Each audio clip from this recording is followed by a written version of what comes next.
morning, everyone. Excuse me, and welcome to Talking Horses. Acacia Clement and Andy Serling. Acacia reminded me that apparently it's Casual Friday. I know. Was trying to do things on my computer. I got a little frazzled. I'm not really equipped for that. And Are you in a bit of a don't tizzy worry, I this have a morning? tie. I'm okay now. I'm Yeah. settling. I was It's I was because fine. you're really excited to spend a lot of time with me today. I am. How Yeah. could I not be? I Yeah. saw you in California as I well. Your husband's still going to get some abuse, whether he likes it or not. No, My husband was auditioning for Talking Horses, apparently. it didn't go well. Anyhow, head over to Naira Bets. If you're not a member of Naira Bets, no better time than the present. Bonus $200. We'll match the $200 of your initial deposit. Check out the track stats while you're over there. We also have the feeder contest, which is today, Yom Tov post time, $40. But tomorrow, $300 contest. Play it through Naira Bets and Naira Bets only. NairaBets.com/contest. More information. We have a 10% bonus on tries at Del Mar. If you opt in over at Naira Bets, you can be eligible for those. Of course, Del Mar will be running throughout the month in their fall meet. Nice there.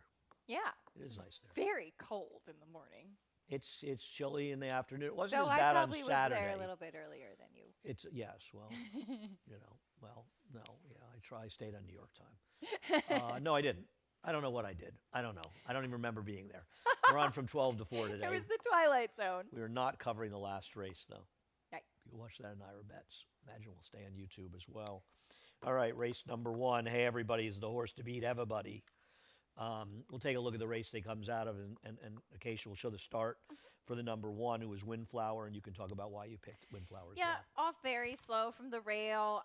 She was last early. I thought that she was a little bit green throughout, but she did actually make up a little bit of ground. Hey, Everybody, I think it's just been kind of flattered, to be honest, by the virtue of the fact that she ran second distantly behind Stunner, who controlled in here. Stunner, who would come back to win the stake impressively next time out with an 88 Beyer speed figure. And then Hey Everybody, who was third after being forward behind Senza Parole on debut. So I have no problem with Hey Everybody being the horse to beat, but I think that she maybe looks a little bit better altogether just by virtue of the talented filly that she's faced in her first 2 starts. Yeah, I feel a little differently. The odds, pay no attention to the odds right now. Hey, everybody, will be a big favorite by post time, and she should be. She's the horse to beat. You know, This was a day the rail was good, and she chased outside, and she didn't really give up, and the winner's pretty good. I just thought, the 5 took a lot of money to be 6-1 in that race, because you consider that 7-2, and Hey, Everybody, Stunner was a huge favorite in there. So that horse was bet a little bit, and didn't get out of the gate, but also we made a big wide run, and actually made a run to get into contention, which I thought was impressive given how the track was playing and the whole situation. So I thought I'd take a small shot with her to beat the 1 Hey Everybody, who I think is supposed to be 6-5 in here, because so too. you look at Save the Queen's last race. Why are we supposed to be all excited about her? One of these horses, these 2 horses were in a race behind Stunner, who galloped in the subsequent Tempted, which was a tough looking field, and Save the Queen lost to a horse that was eased in there. And I know Save the Queen ran okay. She kind of made a run at the end, and maybe she'll be a little more professional and maybe have a little more speed. But I don't know why this horse is supposed to beat the 1 Hey Everybody. She was also very green first time out. She was rambunctious stepping onto the track. She was a little bit bad loading as well, so maybe mentally she'll be better second time. But Dylan Davis really asked her out of the gate first time out. It wasn't no just that speed. she was slow. I mean, he really tried, and she just didn't have any speed at all. So yeah, she ran on to be second. She absolutely could improve second time out, but I thought that the others were just ones that I preferred. But I have to say, I think that the 3 might be my favorite named horse on the It card. is a good name, Sassy Redhead. Sassy being the Redhead, dam, Lucille Ball. Ball. This horse and More Than Grace both were 10 flat at the 2-year-old sale, so I'm not going to be surprised if one or both of these horses are runners in here, for Ray Handel and the other for Chris Englehart. Yep, I thought that the 10 flat work for Lucille Ball looked. She was a little bit erratic early on, but I thought she looked like she was going pretty quickly, whereas More Than Grace, she was asked along quite a bit throughout that workout, but certainly both with strong 2-year-old sales breezes coming in. I'm curious if Lucille Ball could have been a horse who was with Mark Cassie, but the fact she was training at Belmont makes me wonder if she actually was, just because we're seeing, it feels like there's at least one Cassie horse running, maybe today, this weekend, that Gary Barber owns that's now with Chris Englehart. So I'm wondering if Mark's not Clear here this conscience, winter, Yeah. or something. Is it Clear Conscience? Yeah. I'm wondering if Mark's not here this winter and they've transferred the horses. I wonder, but with this Yeah. horse training at Belmont over the summer, I don't think Mark had horses at Belmont. Don't think so. It was up in Yeah, I'm not Saratoga. sure. I could be Yeah. wrong about it. I'm just wondering. Regardless, I think Chris is good, but I think those firsters could be potentially dangerous. But the one's pretty good, Yeah. to be honest. Race number 2, we'll start out with Upstanding, the horse that we both have second in this race.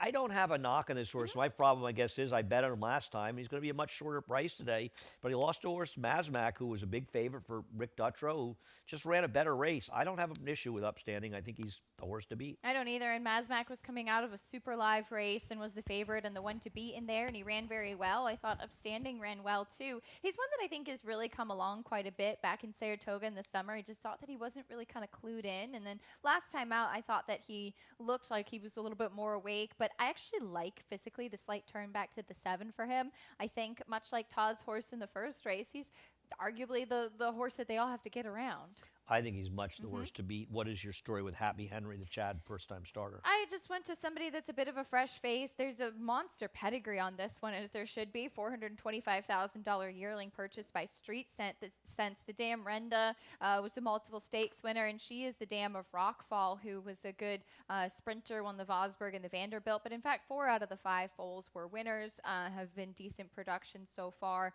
Thought it was a strong gate work, 2 back, and just a little bit of a fresh face. Yeah, I thought it was interesting. They paid a lot of money, and Rockfall was a Speightstown. This is a Street Sense. The other 4 runners weren't really very good. No. That kind of worried me a little bit, and it feels like at this point Rockfall's a bit of an anomaly. Yeah, that's and fair. I know they paid a lot for him. I don't know what to make of him, but Flavian's riding this horse, whereas Dylan Davis, and Dylan's riding a lot for Chad Brown right now, is riding Index Fund. And we'll look at Index Fund, and I don't know what to make of Index Fund. He did lose to Hurricane Nelson. He finally got that one in the winner's circle, but Hurricane Nelson has a lot of fast figs coming in, and he was an overwhelming favorite in here.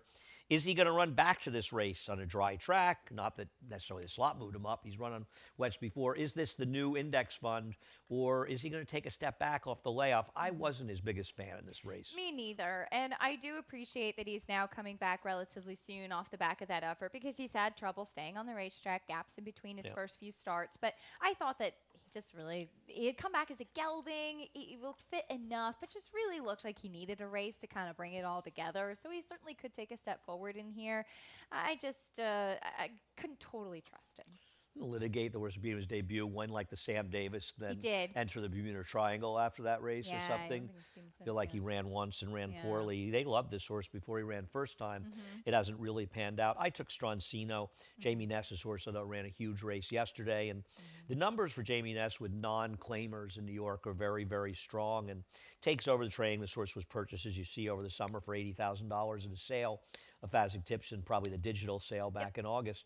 And this horse ran figures in the high 70s last year or earlier this year, I should say, at Oaklawn. And I mean, I always like the cutback a little bit. I just think this horse might be the other horse in here and be a square price in what's a race that has a lot going on in it, I frankly. agree. Because any of the 2 and 4 are certainly capable of winning.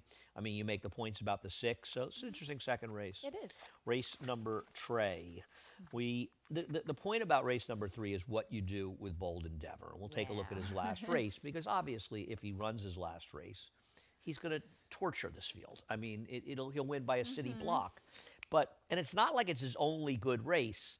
But I don't know, Linda claims him. She's January. out for all this time, right? I looked up, 6 to 12 month layoffs off the claim for Linda. She's 4 for 12 with a 246 ROI. So these horses have run well, but man, this is a tough guy to trust. Really tough. And I know that for even previous connections, for Gustavo Rodriguez, for David Jacobson, he was running in those good allowance fields and running good numbers. And back out in California, he was running at around 50,000 and claimed at that level for a few times. But when you pick him up for 62 back in January, he doesn't come back until November, in for 40. He's an 8-year-old. I don't know. Could he win? Absolutely. But I have found him tough to trust. Yeah, I mean, Linda will give a horse she feels needs some time, Absolutely. 3 months or something That's a off. long But when you're time, off though. for going on basically 9+ months here, now you're talking about a horse who clearly had a problem, and he's in for 40. Right. It has a bad feel. On the other hand, he could easily win this race. 100%.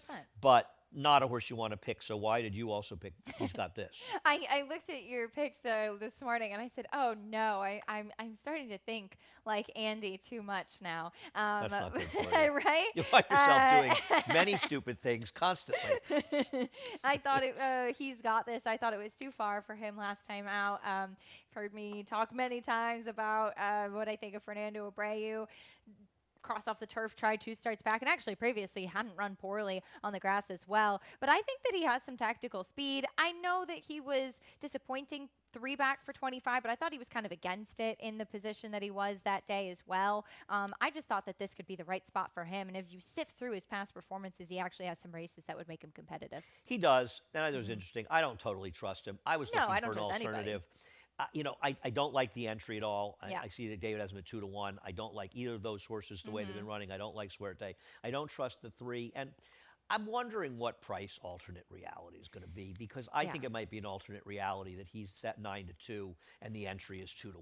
It's just alternate reality just never wins. Well, he's the moto obvious horse if you're betting against the number 3, because you've got a horse that's in good form. It was being ridden by a rider who I'm not sure has won a race yet in 2024. And now you're getting a claim by Chris Englehart from a low percentage trainer to a trainer who's winning 18% this year. You're switching from a rider who doesn't win to Irad Ortiz. And this horse has been in very good form. He ran extremely well in here. He was the first mover in a race that was collapsing late. So he's been in good form for that barn. Now, I looked up horses claimed from Nightfall Chatterball. They're 0 for 9 overall, and I think at dirt they're 0 for 8 with none hitting the board. Only 2 of them were like 6-1 or under. Most of them were very big prices, so he's a little different. Now, this is a reclaim for the same connections that owned him before, and the same trainer had him before. But these kind of claims from low percentage outfits have a way of blowing up. Yeah. I think it's always an assumption that they'll immediately move forward, and it's not always the case. I don't think he's going to be 9-2 with Irad and the claim away from the low percentage outfits and the good form moving up or not. I don't believe he's going to be that big a price. Maybe I'm wrong. At 9-2, I would pick him in here. But I think he's going to be closer to 3-1. I think so. Maybe I'm wrong. It also depends on how they bet Bolden Dever. Are you going to be shocked? I'm not going to be shocked if Bolden Dever 6-5. I'm not going to be shocked if he's 5-2. I know. He could be very cold on the board, but he's just faster than what he's facing. He is, it's but just the layoff and the drop that is concerning. He's a very, very hard horse to trust, and maybe the entry will be short because entries are short. But I mean, you and I don't particularly find either one of them appealing. No. I would prefer the 1A because I want no part of Suerte, who, in my opinion, has just not been very good. Well, don't forget too that the favorite lost the rider at the start of that last race as well, who would have been more forwardly placed. So Suerte was kind of allowed to control on his own, and still got run down late. As he did 2 races back. We'll see what happens in race number 3. Race number 4.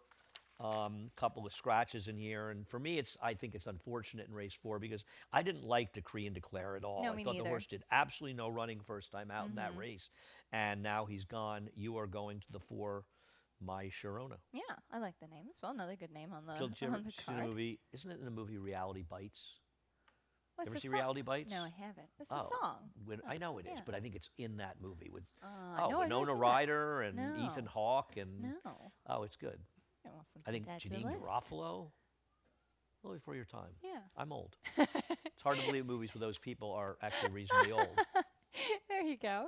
No, the filly was sold at the Saratoga sale as a yearling for $275,000. Love Not This Time, Progeny doing pretty much anything. The dame was actually good on dirt and turf. She kind of could do whatever, but she was a graded stakes winner. Fast workouts. I thought I'd give a little bit of a shot at this one as a first-time starter. I don't know any stories or anything, but I just thought she was a little bit interesting. I thought there were several firsters that were very intriguing in here. The 4, 5, and 8 I thought very interesting with those pedigrees. Yeah, I mean, obviously the 8 could be dangerous for Mott. I don't really know anything about it. Terratel, there's some pedigree in this horse as well, and I put the horse second. The problem I had with My Sharona was there's 3 unraced foals and 3 foals that weren't very good. I know. So I know she's a not this time, but I wonder about that a little bit as well. Yeah, that's fair. I am married. I do want to say, I wonder if Tejanita, a horse we left out, will run it all in here. Did take some money first time in that Yeah. Lucara field, but I it is a know. field that included Quick Kick. I wonder if that horse can run better. She probably will. I'm going to bet not the first time. This is a horse I've been sort of waiting for Rossio to bring to the dirt. I like the sales work of 20 4/5 on this horse. A little bit interesting first time. Didn't take any money in that turf sprint. Was completely outrun. And I think if you look at the pedigree overall, it's probably more of a dirt pedigree. And I'm wondering if Horacio just gave this horse a race in the turf to give him a run around the track, and he's going to improve. I'm just committed to betting this horse, and I'm going to give him another chance. And looking at the race, you've got the 6th Latham Ridge. I've got 4th. You left out for Chad Brown. This is not really a Chad move, and I it know. almost feels like he's an authentic and Yeah. or she's an authentic, and you wonder if he really has any confidence in her at all. I mean, I have no idea what he thinks of this Well, horse. a lot of the authentics that I've seen actually are more turf inclined, Because they're not dirt inclined. yeah, and to go longer as well. So the 6.5 at Kentucky Downs on the grass, just an really interesting spot. She didn't take money that day either. Yeah, it's very interesting. Beauty Reigns, she's a lovely pedigree in the bottom side. The Dams by Tappet in the 2nd generation. You've got Sweet Catamine, who won the Breeders' Cup Juvenile Fillies, multiple Grade 1 winner. So beautiful pedigree on that one. We'll see what she can do. But I thought this was a really wide open race, to be honest. We'll see what happens in race number 4. We'll break after 5.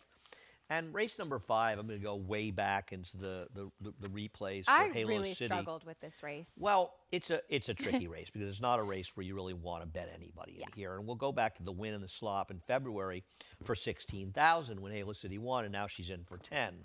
But you've got a horse that Peter Walter claimed for 10,000. He ran in a sprint where I thought she'd be live, and she was eased. I mean, she just didn't do any running, and I watched it. I feel like he actually tried to motivate her a little bit in the race. It's not like, I thought maybe Johnny was on her and she just didn't do running on her. And Johnny said she's going to get nothing, and he just sort of sat on her. No, he tried. I watched the head on. He did what he could. And I don't mean this to be critical that he wouldn't do that, but sometimes you're on him and they're 20 legs behind. And the rider just says, listen, this horse isn't running. Johnny did whatever he could to get this horse motivated. She didn't run at all, which is probably why she's in for 10. Having said that, she's kind of the horse to beat, but man, she's a hard one to trust. I have Pretty Extreme 3rd. You've got her on top. Go ahead. Oh, she's a hard one to trust impossible. as well. Claimed for 25, drops in for 12.5 last time, but much like Halo City, it's a reclaim for Rob Falcone. This is now the 2nd time for both of them being back in their respective barns. I thought that she Pretty Extreme was kind of lugging in a little bit last time too, so a little bit tricky to handle for Manny Franco. He's back again. I like that he sticks. So I thought that I'd give her another try just because she is drawn to the inside, has some tactical speed. I'm hoping, because she did take so much money last time out, I'm hoping giving her another chance. But honestly, I finally just threw my hands up. I spent so much time on this race that I was like, I can't look at this race anymore. No, you spend more time on the races where you just don't have much idea what's going on, and I can't really endorse her. Yeah. She can win. She was so bad last time out. know. And I'm looking through, and I have a bit of a thing for Toscanova Beauty, and I'd like know to you see. do.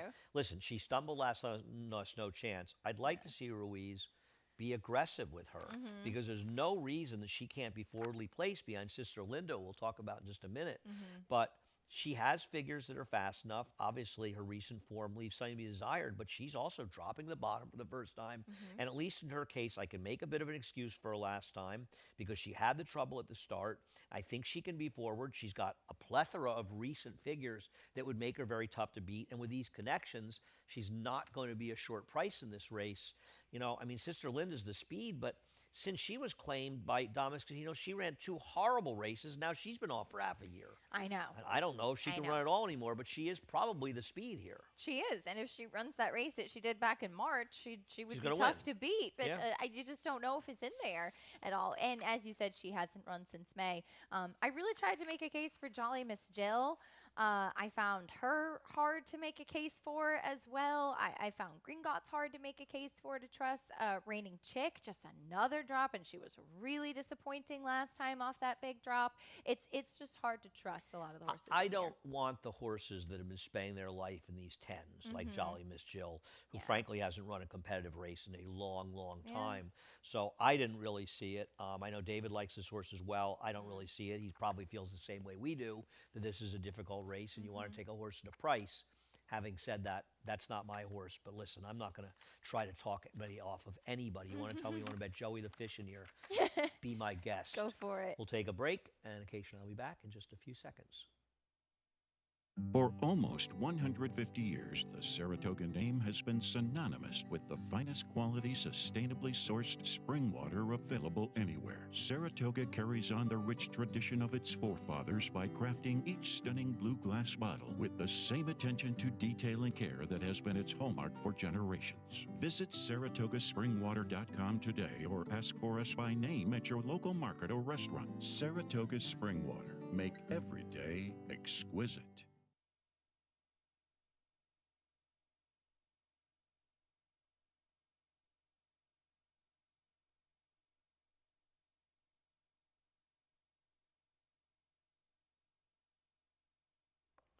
Welcome back to Talking Horses. Acacia Clement and Andy Serling.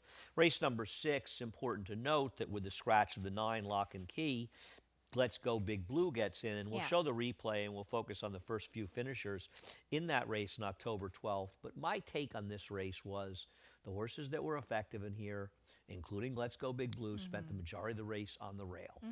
And I think even though the track was playing fairly, it was a race where the rail horses did all the running. You even see the horse moving up on the rail a little bit there. You look at Born Dancer who's coming through.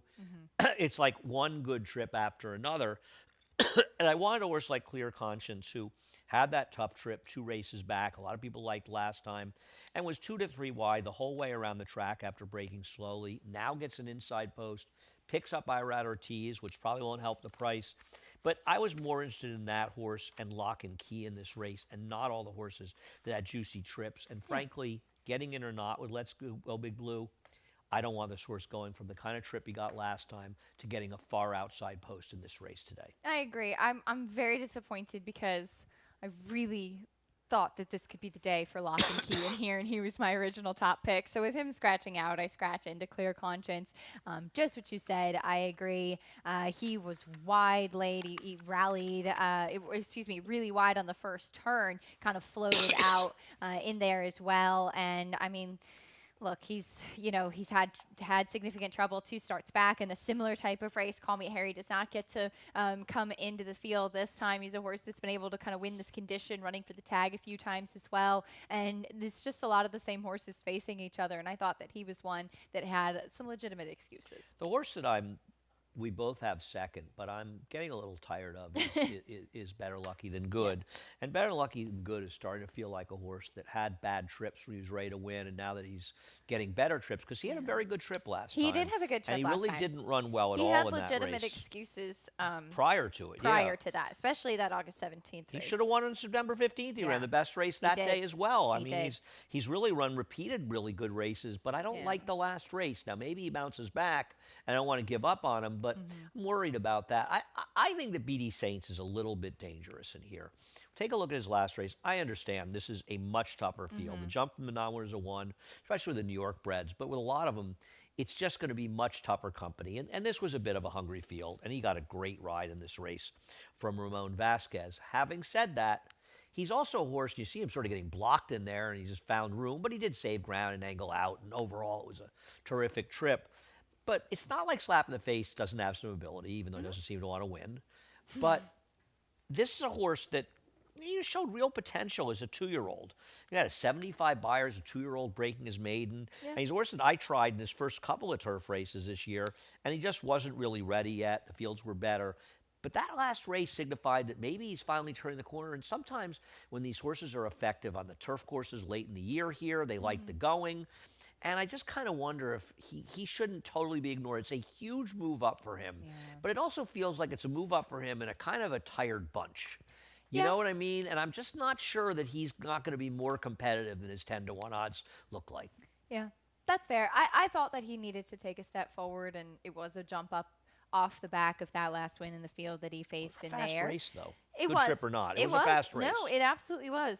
Look, maybe I was a little hard on him, but I think you bring up a good point because it's one of those races when you kind of turn the page and you're like, oh gosh, I got to watch this race now 8 times to Right. follow all the trips because it's all the same horses running against each other again. Those are Yeah. the reasons I write my replays down that I dread. I know. Because you end up really, 8's an exaggeration, but you end Right. up watching them There's a 3 lot. times and Yeah. trying to pick everything up. And I Yeah. agree. It's like, oh, that replay, that's not one replay, that's 3. Right. And the thing I'd say about B.E. Saints is, and I could, maybe he's hitting his stride when a lot of these horses, and it just seems like my feeling later in the year is sometimes these horses win, whereas maybe in May I wouldn't be as inclined to take a horse like this, but maybe he's starting to get his act together, and the other ones have just sort of had enough a little bit of a long year. We'll see how it plays out. I don't love him. I just think he's not impossible, and normally I wouldn't like a horse like him. Race number 7. Race number 7. A lot going on in here. We'll start with Chalky Cat, the 9, who I have second, and you have third. I know he's a little bit of a last time as the time horse, and he's a bit unreliable. I actually think this less distance was better for him last time and better for him today. I've never felt he was a miler. I felt like he was a closing sprinter. And I don't know who you're supposed to be so afraid of here because the speeds look like Collected Special. I guess he's not impossible. Devil's Key should have won last time. Also a horse that's not impossible.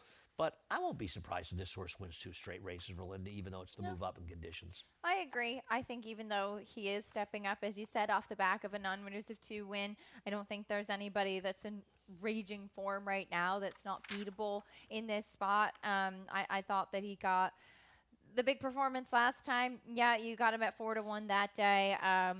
Could he do it again? Sure. He was pretty disappointing after breaking slowly last time out. I think the biggest key for him is getting him into the race and not leaving him with way too much to do. And I think sprinting helps with that, too. He's always been a horse that's had gait issues. Always. He's always been a bit of a plotter who I Always. think is better going shorter. Yeah. You have the 5 Devil's Key on top, who is sort of the co-favorite there. He does not like to win. No. I know that. I know that. Yes, he arguably should have won that race last time out. I agree. I don't love him. I don't love that he runs similar figures, no matter the level, no matter the distance, no matter the surface. But one thing I will say for him that several others in this field cannot say is that he's consistent. No, I agree. He consistently runs figures that make him dangerous, and here I don't have any issue. I've got him third or fourth. I mean, I can't argue it. Collected Special will be interesting off the layoff. He looks like the speed, and we'll take a look at his last dirt race, albeit in the mud. I just look at the field. I know they're not killers here. And listen, he was running figures at different times that make him incredibly competitive in this race. I don't know. I don't want to bet him to wire the field off the layoff. But Rob's Barn's been a lot hotter lately, so I'm not going to be shocked if he's effective. Yeah, I probably would have been more inclined to give him another chance if he had come back as a gelding. He's often been a horse that's just such a handful, and sometimes not the freest mover, but he has a lot of early speed, which is definitely to his benefit. It's just that he's plummeting off the layoff as well. And he also was very much with the racetrack on that race we just watched, so I didn't love him. As far as he's got it for Jorge Abreu, he's just dropping down after facing better horses last time. I don't think he was against the track. Thought you might have wanted to be a little bit outside last time, but he's got figures at times are good enough. And you look at his PPs, well, he has 2 turf races before his last. I don't care what he did in those races. And then he caught the Muddy Seal track against Reddington in Magical Ways. He had no shot in that race. And the race before that, 25-1, he ran a figure that would probably beat this field. So I think he's a little bit dirtied up, and I think he just makes a logical drop in here. So he was my top choice in here. I agree. Maybe you're supposed to bet on Thank You John in here. I think I've picked him 3 times in a row, I know. and I've finally given up. I've got him third, but I don't have that a lot of last confidence race would in make him. him, or 2 starts back, excuse me, would make him. I think 3 starts back would make him 3 starts competitive. back as well. His last yeah. race bothered me. I Yeah, thought he sucked last agreed, time, so agreed. that was my problem with him. Race number 8 is the Pebbles. People that don't know, Pebbles won the Breeders' Cup Turf here, and the Breeders' Cup we ran here in 1985, beating, do you know a second? I do not. Strawberry Road, Strawberry ridden by Road. Steve Cawthon. Nice. And Pat Ettery, I believe, rode Pebbles, the mare, race Yeah. mare. Is she a filly or mare? Is she 4 or 5? It's coming a huge year in Europe. Yeah. And our boy, the Mig. Third. You Yes. were on the show. I caught Yes. you guys at the end of the show last Yes. night, and Greg, Greg was being very sneaky because I had told Greg earlier today that Richie had been third now- in that now it race, makes and then I sense. saw him ask you. He said, "Who's that in the third horse?" And I laughed. I had just gotten home, and I put the show on. I was actually laughing watching. Oh, and you didn't. I was a little. You guys love an opportunity to trip me up. Well, Yeah. Greg was acting like he could tell it was Richie, and that was, he's getting called out. He's getting called out for that. Sorry, But Greg. the reality is he's right. Yeah. And I think that once I said it and he saw it, I have a Then you feeling could see it, he yeah. saw the horse and he could tell it was Richie riding him. And I think he was focusing on the third horse, which you probably weren't doing when they were showing Right, Pebbles right, winning a race. right, You're right. probably looking at the also rans on a replay from 40 years ago. As one does. But yeah. but I think if you saw it and you were just looking at that horse, you would have known it Then was you get Richie it, because you yeah. could tell his riding style. Yes. But anyway, I always thought that was cool. And I like to tease Richie because Greg said to me, "How do you know that?" And I said, "How do you not know that?" Anyhow. Like a lizard on a log. Yeah, Yeah. Richie. But also Richie's very proud of that third place finish. Yeah, I think as the he horse should was be. like 80-1 or As he something. It should was a be, crazy yeah. price. We'll start with oversubscribed. Here is the horse to beat. We'll show the Lake George. She should have won here. I mean, she would have won with a good trip, but she was blocked in behind horses when Pounce had the run. I disagree with the argument about her bad race in the QE2. First of all, it was a very, very tough race. Very. Second of all, this is not a horse that wants to. She was between a rock and a hard place. I don't blame Irad. There wasn't a lot of pace in the race. He decided to be more forward. She wasn't winning anyway. I don't even know if she could have gotten second in there. It was a very tough field. And sitting uncovered, stalking for a horse like this, it's just not the kind of trip that she's going to be effective with. I think there are other interesting horses in here, but I decided not to play against her. I just think she's the horse to beat. Yeah, she is, very much so. She won nicely in the Wild Applause. I also think in the QE2, last time out, Milan in 8th, very deep field. I like her better at the mile. I agree with I that. think that this is just a better spot for her. What are you going to do with Makengo? We'll show running second. We both have sort of left her out. I know. She is a dangerous runoff type horse. Yeah. I just thought there were much more interesting horses in this race than her. But listen, I'm not going to be shocked when I end up being completely wrong and she wires the field. I think that's absolutely a possibility. She has definitely settled more and more each race. Just caught by Spaladay last time out. I thought definitely one of the better performances we've seen from I her agree. recently. I thought that in the Jockey Club Oaks 2 starts back, she was going to be with the flow of the track. It turned out that it's set up for a closer to come and get her that day as well. So maybe I just feel like I've kind of had enough of her at this point. Would I be surprised if she's able to wire? No, I think that that's what she's going to do. Everybody knows what her running style is at this point. I just found that in this race, there were others that I was more interested in. I agree, but she's a horse you have to let run off. And, Yeah. it's funny. I'll give you an analogous poor decision by trainer and jockey. And I'm guessing that Johnny was under some instructions or something, because what he did with the Saratoga Oaks was just sort of embarrassing. And I'm not saying it was Johnny's decision to do it. Maybe it was something that Rick had talked about. Yeah. But she just, that was awful. Well, she and Rick had actually mentioned this even yesterday with Maggie interviewing him, and he had told me in the paddock before the Saratoga Oaks that she had kind of lost her mind in the receiving barn True, walking I heard, over, right. and that she just was completely undone. And he said yesterday, Maggie, he said, I should have scratched her. We shouldn't have run that I wish day. you had, Rick. You would have Yeah. saved me some money. I so. know. You know what it reminded me of? Yeah. Chad Brown thinking that the way to win the 1.25 mile Belmont Oaks with newspaper of record was to rate her. Oh. For people that don't think I ever Yeah. make fun of my friend Chad Brown, that in retrospect was kind of as dopey as that horse. Yeah. She probably wasn't a mile on the course anyway. Right. She probably wasn't winning anyway. Right. But sometimes, you got to dance the girl that brought you there. Yeah. And Makenga's a bit of a runoff, but she's Yeah. a talented runoff. She is. And She she is, seems to be absolutely. happiest Yeah. when she runs off. And the last thing I think you ever want to do with this filly is get in her way. Yeah. If she loses, she loses. But she's agree. pretty good, She know? is, absolutely. So I'm curious what she does, even though I left her out. I do think the horse you have on top is very interesting. Yeah.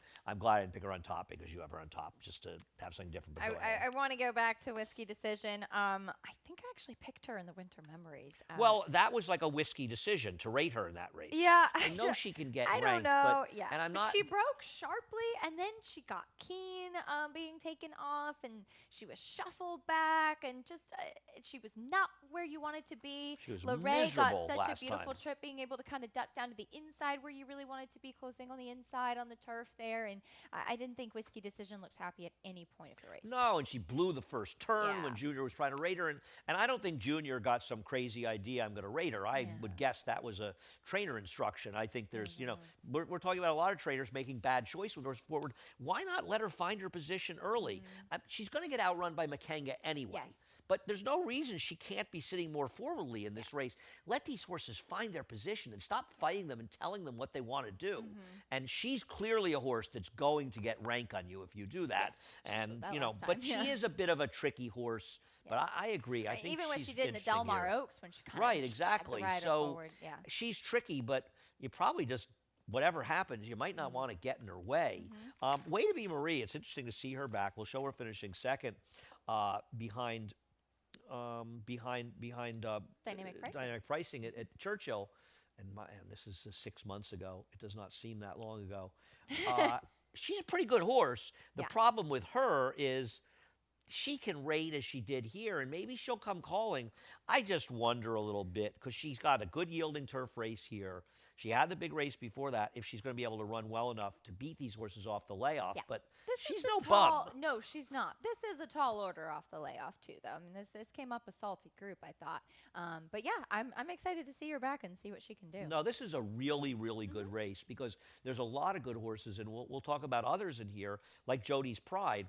I know that there's that being eager to pick Jody's Pride. We'll look at her running second in the Breeders' Cup on dirt, and she's finally getting the service she was sort of meant for. The TT had entered her the first 2 times. He trained her Dam, who was a very nice horse in the turf. She was 2 for 2. The problem that I have is she better really be a better turf horse, because this is not an easy ask off a 7-month layoff. She was originally entered in the Glen Cove, which was the day that we scratched to the TT wanted more distance, canceled and he due said to he air would quality, point to and this, so yeah. that was the sprint, and so he said, "I'll go here instead." Which, I mean, she's a big, long, striding filly, you know, as you could see as a 2-year-old, and so we'll see what she can do as a 3-year-old. She's a very intriguing layer to this race, and I think as a See You Around, who I agree. actually ran very well. I mean, Soprano was second in the QE2. She ran in the Breeders' Cup Filly Mare Turf, though. She's was at the 8th pole beaten. now if you head out to Del Mar. Yeah, you yes, can she find her. is. But, you know, and she had run third in a Group 1 following this Group 3 try. See You Around was kind of the lead for Farbridge training before the Joe Hirsch. So we'll see what she can do as she makes her U.S. debut. Well, you know, Not when you an talk easy about spot to Lay start Ray, and as Lay well. Ray was another European. Lay Ray had less credentials than this horse coming in. She looked like a claimer compared to this horse, frankly. Now, European form is funny. Sometimes the good ones aren't that good, and the bad ones end up being okay. So you never really know. I mean, I think this also gets to the point that the conversation I was having with you and Miguel when we were out in California, they were nice enough to spend some time with me while I was waiting for my only friends in life besides Acacia. And I just wonder how We good found him wandering around the lobby all by himself. I was trying to pretend I was staying in a nicer hotel. I was trying to pretend for a minute. I was caught. I just wonder how. I don't know that they were. You know, this assumption that these Group 1 racing. I don't think this was a great year for the deceptive. 3-year-old fillies over It has there. kind of the history and the association of what winning that race means, and it's not always the best. Yeah, quality of there's horses. better It's just- runnings and worse runnings, and that was we It were can having a happen year conversation by year. about the terrific filly that came over, Puerto Fortuna, who obviously had some trouble, didn't run a Right. race, but Right. it just wasn't. Sometimes they come over from those races and they're very, very tough, and sometimes they aren't. There's some scratches in race number 9. I think the only interesting thing about the scratches is risk threshold gets in. Yep. And I know there's speed with Tupi, and that's not really good for her, and even, well, Miss Buck's not fast enough to run with him.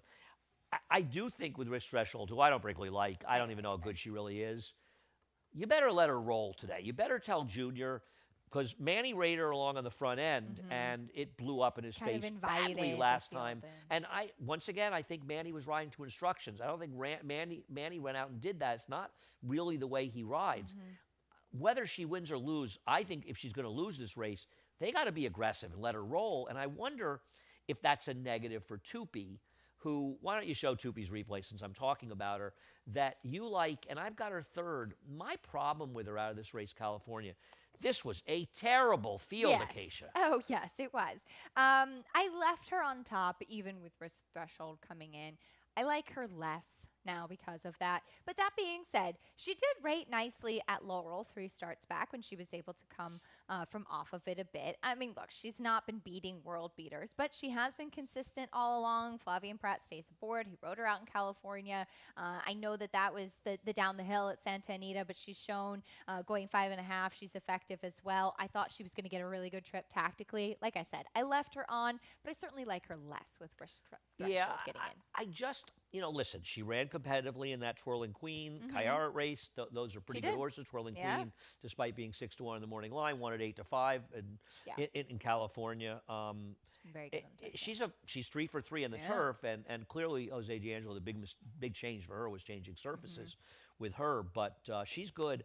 The thing about it is we look at Don't Look Back winning the Caress, and it's important to note in this Caress, she has some trouble in the stretch. She does. She actually stays. I was complaining because I bet Don's Macabre was a big price in here, but I mean, you watch her, you see her right there in those West Point Silks behind. She's going to get kind of shut off. That horse comes out right there, and she has a little bit of trouble in this race and still gets it done. This is a good field. At the end of the day, Acacia, I just think she's better than these horses. And I'm second AG Bullet, who ran actually a big race in the Breeders' Cup. And I'm not going to hold her last race where she just got in trouble the entire way with Tyler. And she didn't show as much speed as she usually does. She does not. She broke half slow. When she broke slow, and then that you was can't break it. slow and in those races, especially you're in that screwed. Quality of field. And so from there, she just was up against it. She's such a cool filly to be around, and she has shown that she can set the pace, but she also can rate nicely, like she did in the Caress as well. And I think Irad fits her really well. I just ultimately went to the old best horse angle. I'm not going to be shocked. She is. I do think that Golden Hostess is a little interesting as the new face in here because a lot of these we've sort of seen and we just know they aren't really quite good enough. And I did want to show her race in the beginning because she's a number 1. She does breaks a little slow, but I think she's going to get in a little trouble even more because the 4 horse is going to come over right here. And it's one of those subtle things where you don't really notice it, but suddenly she's another length or so behind. And I think she looked uncomfortable kind of in where it's she just was. a little shuffled, and she gets to the outside. And I'm going to tell you something. There she is last, turning for home. This horse puts in a crazy run. Now, to be fair, she's going to have to run a lot better because these are better horses. But making her first start in 8 months, showing that huge run, albeit with a fast pace, but there should be some pace in here. I thought as the sort of unknown in here, she might be a little bit interesting for Bill Mott because, man, Grand Motion. Grand Motion, I'm sorry. She's flying. Yeah, she was. Also should be noted, and she's been able to, have plenty of training time over at Fair Hill, but it is a significant quarantine process getting horses from South Africa. So it would have been a long time that she would have had to go without steady training and her regular routine. Obviously, getting into Graham's Barn, she would have been able to do that, but he would have had to do a lot of catch-up to get her back to fitness and where she needs to be. Yeah, I mean, listen, she's going to have to run better to beat either Don't Look Back at all or Tupi in all likelihood, but I'm not sure she's not a little interesting. I thought she was the pricey alternative to use in here. We'll see what happens in race number 9. Acacia, thanks so much. Closing out with a couple of nice stakes on today's card. That was a fun card. I enjoyed talking about it. Some tricky races as always. Head over to Naira Bets. If you're not a member of Naira Bets, no better time than the present. Use the promo code BONUS200. We'll match $200 of your initial deposit. Check out the track stats when you're there as well. Also, we have the contest till post time tomorrow. $300 buy-in. Play through Naira Bets. All the information is at nairabets.com/contest. And we are on from 12 to 4, covering races 1 through 8. Eddie, thank you. The 10% trifecta bonus at Del Mar. Don't miss out on this. Opt in over at that as well. And then the show from 12 to 4. Acacia, thank you again. Kyle, I'd thank you, but you're not even listening anyway. Chris Griffin's up next. The reprise, Scratch and Changes. Have a great day. For almost 150 years, the Saratoga name has been synonymous with the finest quality, sustainably sourced spring water available anywhere. Saratoga carries on the rich tradition of its forefathers by crafting each stunning blue glass bottle with the same attention to detail and care that has been its hallmark for generations. Visit SaratogaSpringwater.com today or ask for us by name at your local market or restaurant. Saratoga Spring Water. Make every day exquisite.